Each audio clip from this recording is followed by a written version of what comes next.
If you are wondering why we have both nuclear weapons and now biological weapons deployed around the planet, an investigation of Kissinger and Rockefeller is completely condemning.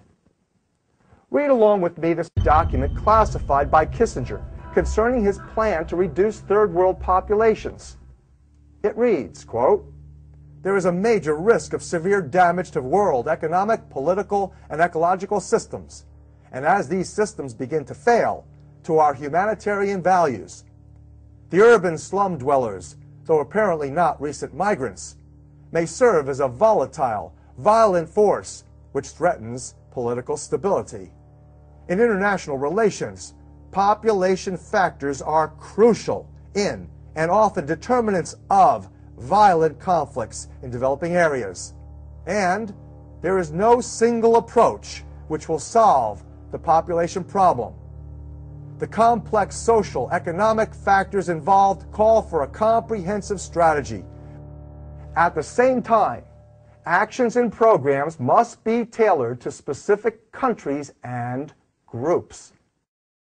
According to Time magazine's managing editor, Walter Isaacson, whose biographies include Kissinger, having served a fledgling CIA as a Nazi hunter at the end of World War II, Kissinger was ordered to bring Nazis not to justice in the Nuremberg trials, but to America to serve in high-level military and industrial positions. Here is the classified document showing his top-secret Nazi exfiltration program was carried out under the code name Project Paperclip. Chief officials in the Nazi Party ran a company called IG Farben. They were contracted with Rockefeller Standard Oil Company to develop rubber and purchase oil to gain the fuel for Hitler's war machine. Chief counsel and intelligence officer for the Rockefeller Standard Oil Company was, at that time, Allen Dulles. Here, from CBS News' award-winning correspondent, Paul Manning, from his timeless text, Martin Bormann, Nazi in Exile, is a photograph of CIA Director Allen Dulles next to IG Farben president and Rockefeller partner Hermann Schmitz. Among Paperclip's Nazis that went to work for the U.S. Navy was Eric Traub and his assistant Ann Berger. In 1951, Traub worked for the Naval Medical Research Institute laboratory in Bethesda. His work with Berger included investigating 40 strains of highly infectious viruses.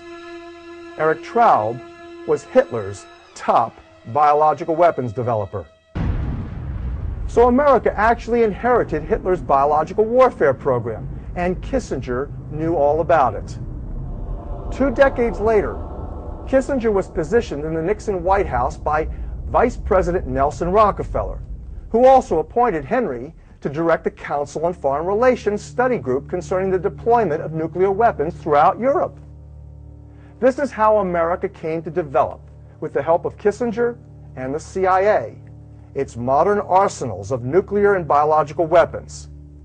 It was a sweet marriage between economic and political interests, government and private industry, directed secretly through covert intelligence.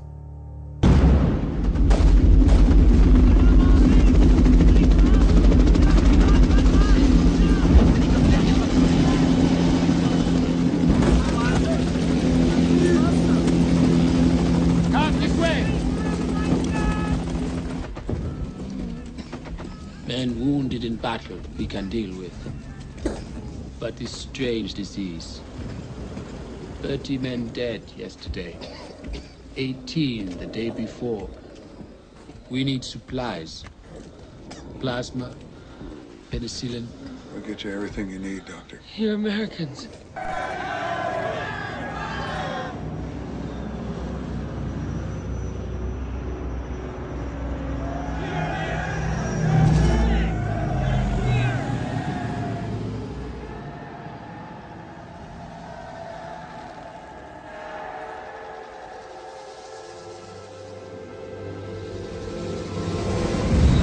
Now, there is one other official policy to consider as we begin this critical analysis of the United States government's featured program, History of Bioterrorism. A most important policy transition occurred over the past few decades that few people know about and is central to this examination of the government's true history of bioterrorism, disregarded, even censored by officials. Just 2 decades after the report from Iron Mountain was released and its policies enacted, a policy transition known as the Revolution in Military Affairs occurred. This transition is formally credited to the United States Army's War College that issued a report on this revolution in 1994.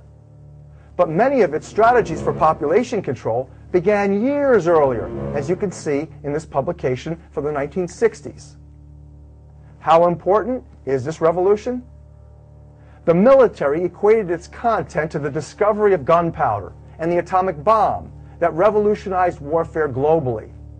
This new type of military action emphasizes warfare, mistakenly called non-lethal.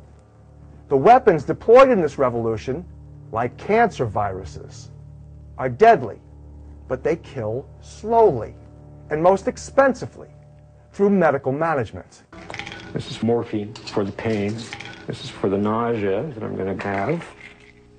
The constant battle with disease and pain has also left Jim struggling with depression. God, I hate that stuff.